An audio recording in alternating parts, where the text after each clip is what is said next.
What's wrong with having regrets? Find out what I think about that today on Living the Thrilling Life.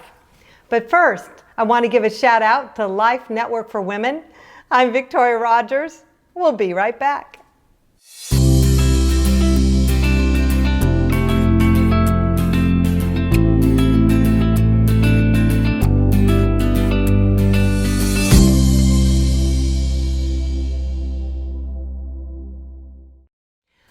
I admit, I have a pet peeve, a really big pet peeve.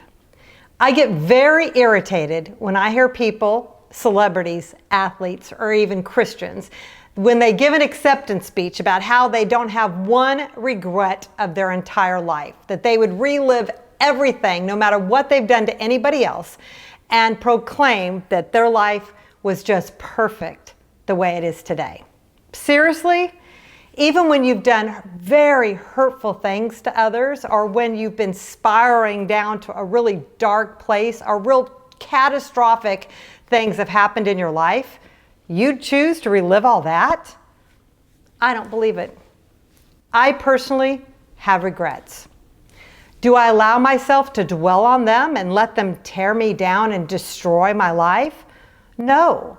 But I don't lie about it and pretend that I'm just so glad for every single day of my life that I've ever lived that if I had the choice, I wouldn't change one single circumstance. No, to name a few, I'm not glad about the bad guy that has so exposed himself to me when I was a teenager, or that person that stole from my family, or that person that burned our house down, or that we lost it all in the collapse of 2008, and even many times before that I failed in my life or made the wrong choice or caused someone else pain.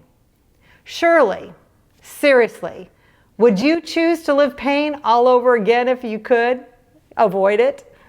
I'm not referring to the necessary pain of life that brings us a better life, such as vaccinations or surgeries or goodbyes or our homework or our physical growth, or even the eventual death of loved ones that can't be avoided. I'm talking about pain from decisions in your control, tragedies out of your control, and behaviors of others that is beyond your control. I would not willfully choose to live those days again in my life. But by the grace of God, I've made it through each failure I've made, each challenge I've faced, and the hurtful things that have been done to me.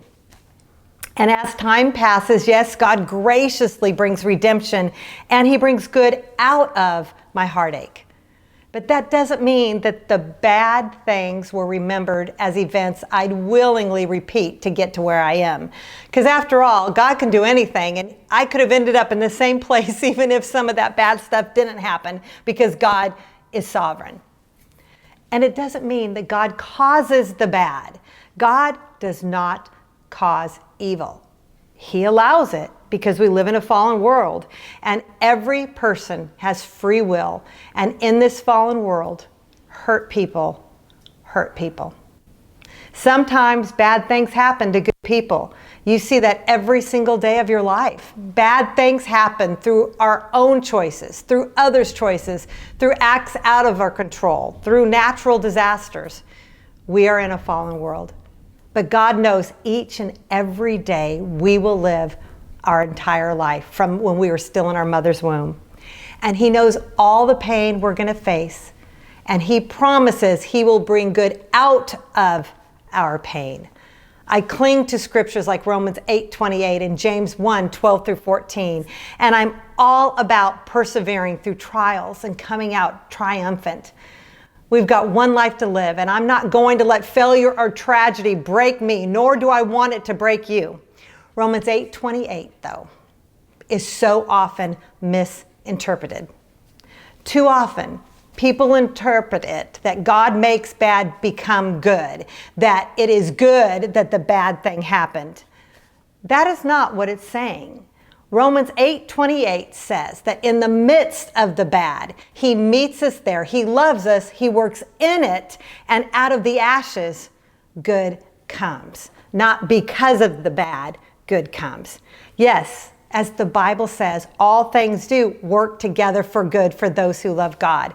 Out of the ashes, bad, out of devastation and hurt and pain, out of all that, God works together through us and brings good out of it, but not to make that situation be as though it was good. I hope I'm not talking around in circles, but I want you to know our gracious Father works things together in all things. He brings out good no matter what those circumstances are, and works through our pain to find good right in the middle of the bad.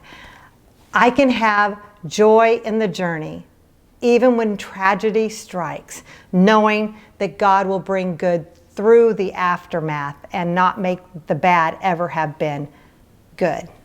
Let me tell you why this is such a sore spot with me when people claim, oh, everything was good no matter what. I have two dear friends who lost their sons. And too many times, well-meaning people and Christians, they'll often say the wrong thing. Yes, we'll all die one day. And yes, ultimately good can come out of every situation, such as because my friends went through this tragedy of losing a loved one, a child that they birthed. They now can help other parents that go through the same thing. But let me be blunt. Even though my friends have helped many hurting people, if they were given the choice, they would choose having their sons back over anybody they've helped. Honestly, that's truth.